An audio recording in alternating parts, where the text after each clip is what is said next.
Have you ever typed out a simple no, stared at your screen, and then spent 3 minutes adding a massive paragraph of excuses, just to feel safe? You probably think you are just being polite. You tell yourself you are simply being considerate of their feelings. But neuroscience says something entirely different. Your nervous system is actually preparing for an attack that isn't coming. Let's talk about why you over-explain. Think about the last time you had to decline an invitation or simply set a boundary. Notice what happened in your body. Did your chest tighten? Did your mind immediately start racing, searching for the absolute perfect combination of words so that the other person wouldn't be disappointed in you? You don't just say, "I can't make it." You say, "I can't make it because my car is making this weird noise, and I have this massive deadline, and I haven't been sleeping well, and I promise I'll make it up to you next time." You are exhausting yourself trying to control a narrative that hasn't even been written yet. Here is the hard truth. You are constantly acting as your own defense attorney, desperately trying to prove that you are not selfish, that you are not lazy, and that you do not have bad intentions, even when absolutely no one has accused you of any of those things. The trial is entirely in your head, but the exhaustion your body feels is very real. You carry this invisible, heavy responsibility for how everyone around you feels. If the person across from you goes quiet for just a second too long, or if they just happen to sigh, your brain hits the panic button. You immediately assume you did something wrong. And your reflex? You flood the space with words. You offer up context, apologies, and detailed backstories, instinctively trying to repair a mood that you didn't even break. This is the preemptive defense. You are putting up a shield of words to block a judgment that might not even exist. You have convinced yourself that if you just give them enough context, if you just explain your heart perfectly, it will be impossible for them to misunderstand you. But what you are really doing, time and time again, is signaling to your own nervous system that your raw, unfiltered truth is simply not acceptable on its own.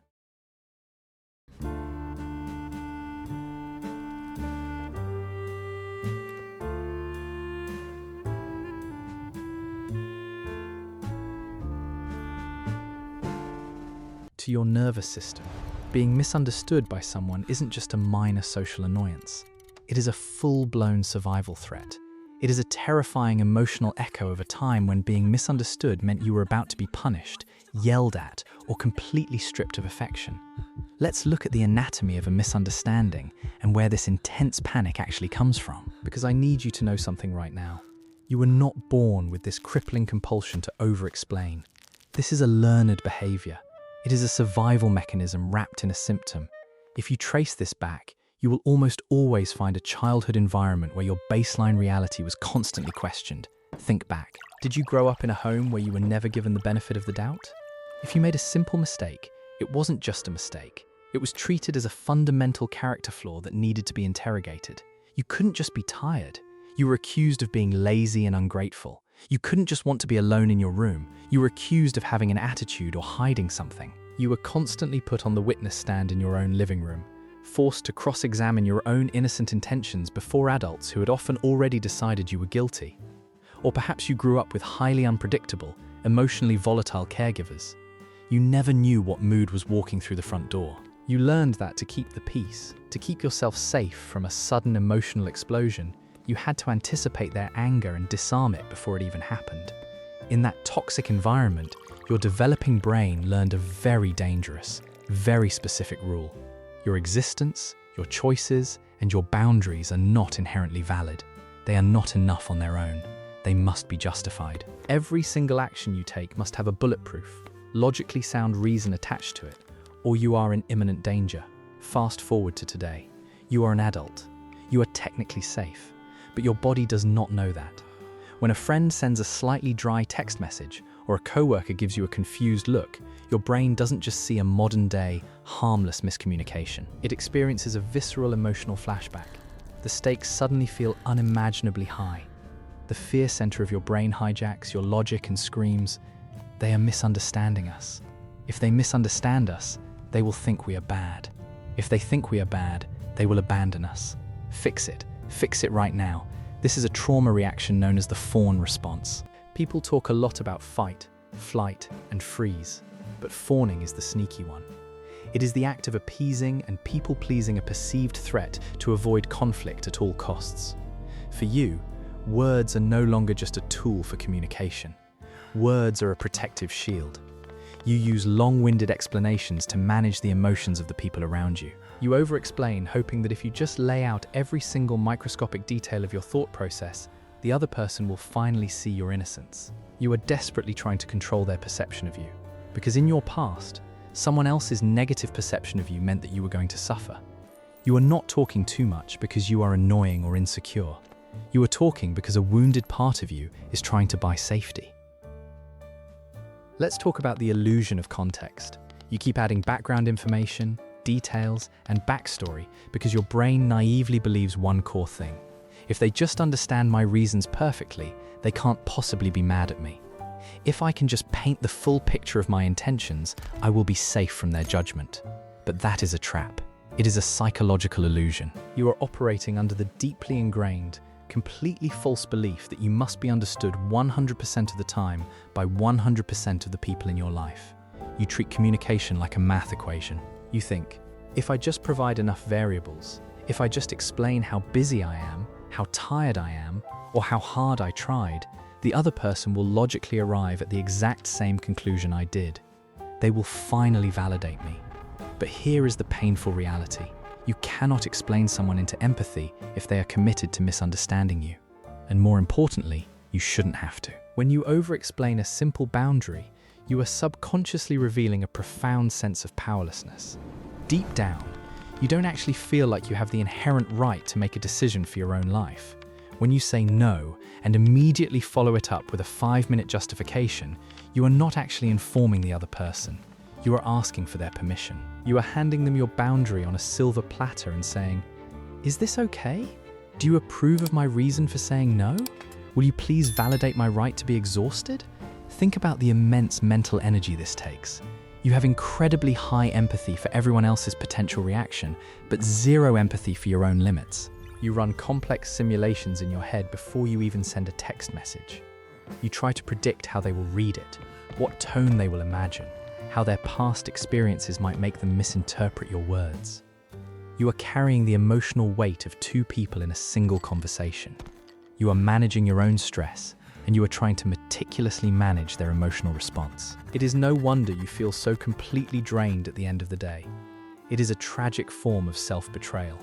You are essentially telling yourself that your comfort is negotiable, but their comfort is mandatory. You bend and twist and shrink your needs into bite-sized, heavily contextualized pieces, just hoping they won't choke on your boundaries. But in doing so, you teach your brain that your own needs are a burden that must be carefully packaged and excused before they can even see the light of day. You are trying to control the narrative because the unknown, the possibility that they might be briefly disappointed, feels completely unmanageable to your nervous system, but you cannot control the narrative. People will filter your words through their own mood, their own insecurities, and their own projections. You can write the most beautifully detailed, heavily contextualized explanation in the world, and someone can still choose to be offended.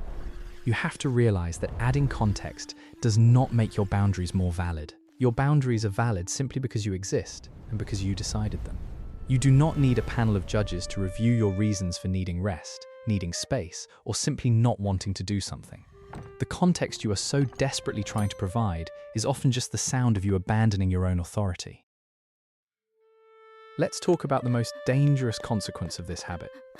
The brutal truth is this: every time you over-explain your boundary, you are silently giving the other person the power to reject it.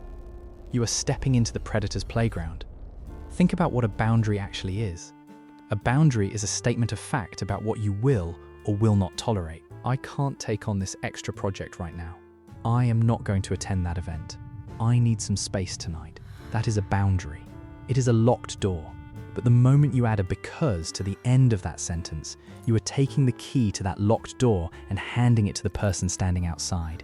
You are turning a firm statement of fact into an open negotiation. You are subconsciously telling them, "Here are my reasons. Please review them. Do you think my reasons are good enough for me to have this boundary?" And this is where things get dark.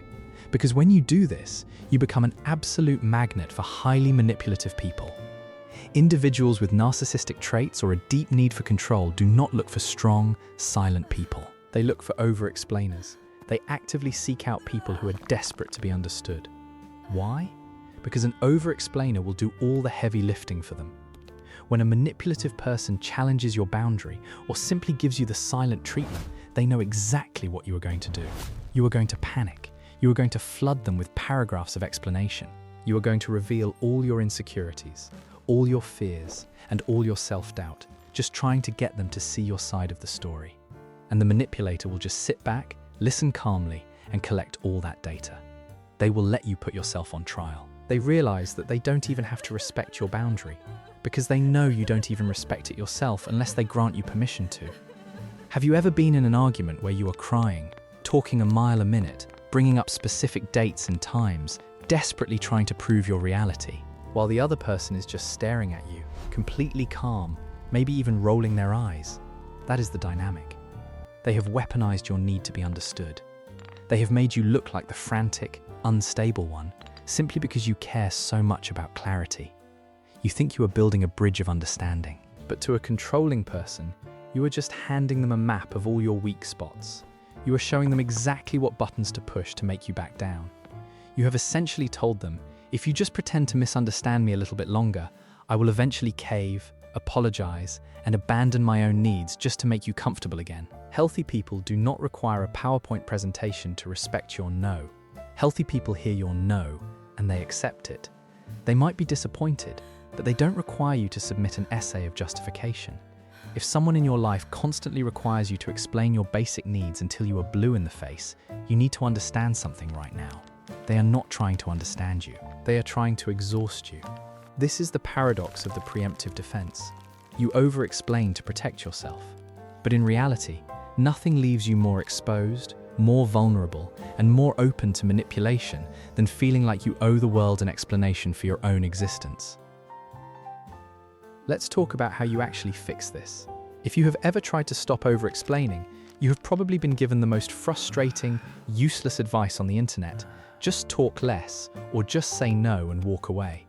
I need you to understand why that advice will never work for you. Telling an over-explainer to just talk less is like telling someone having a panic attack to just calm down. It completely ignores the biology of what is happening inside of you. When you try to simply bite your tongue and withhold your context, what happens? Your anxiety skyrockets. Your chest gets tight.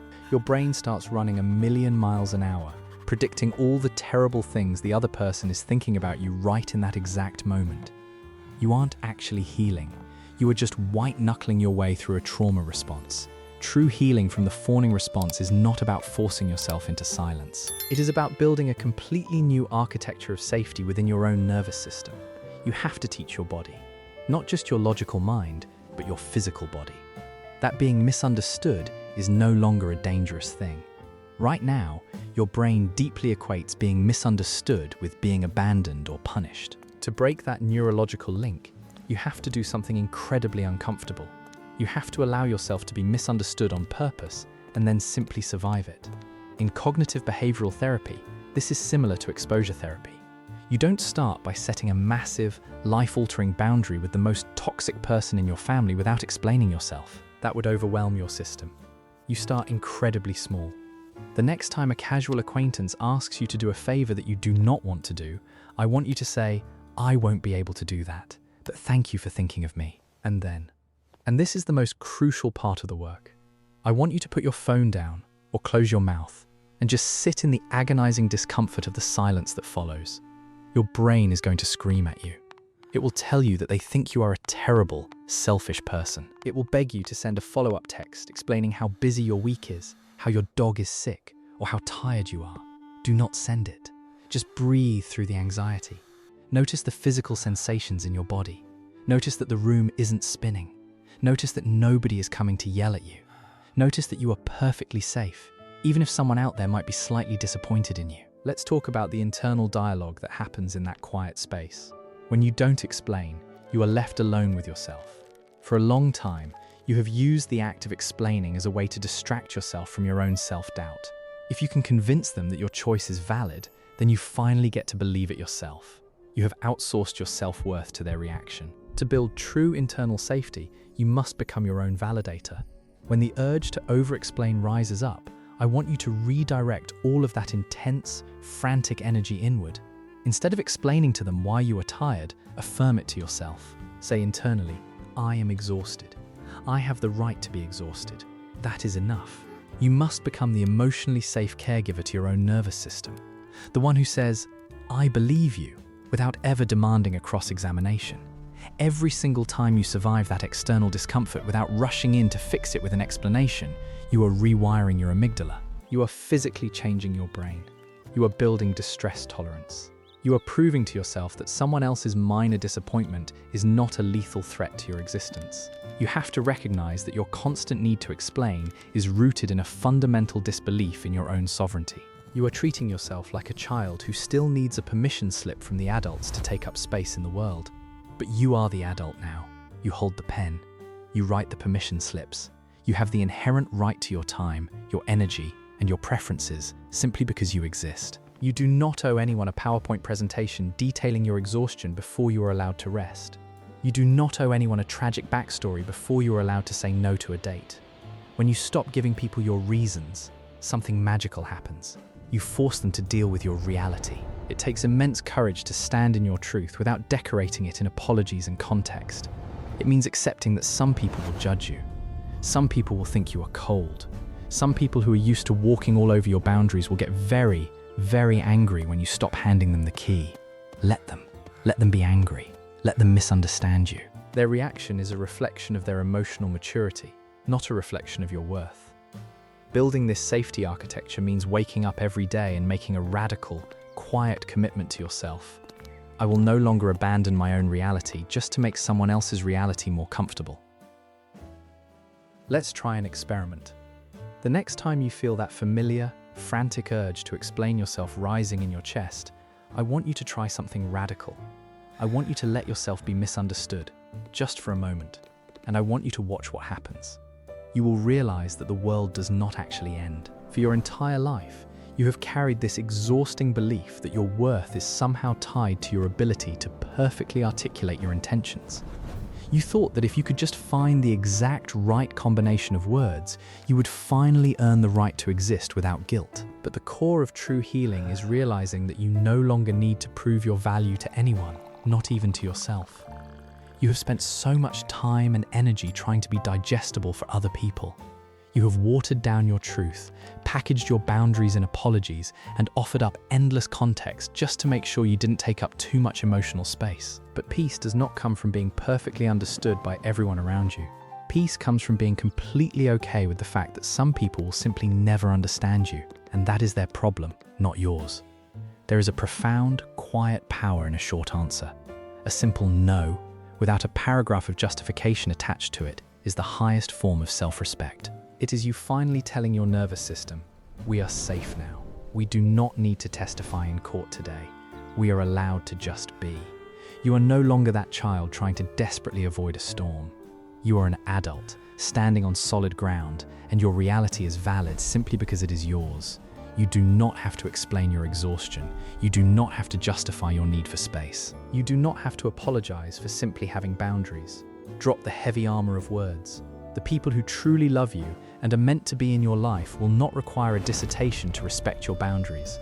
And the ones who do require it are exactly the people you need to protect your energy from in the first place. If this video resonated with you, and if it felt like someone finally put into words what you have been quietly carrying for so long, please subscribe to the channel. We are building a community here focused on deep psychology, trauma healing, and taking our power back, and I would love for you to be a part of it. And before you go, I want to hear from you. Go down to the comments right now and tell me, what is the most ridiculous or smallest thing you have caught yourself over-explaining recently? Let's talk about it down there. Remember, you are safe, your boundaries belong to you, and you do not owe the world an explanation for your peace.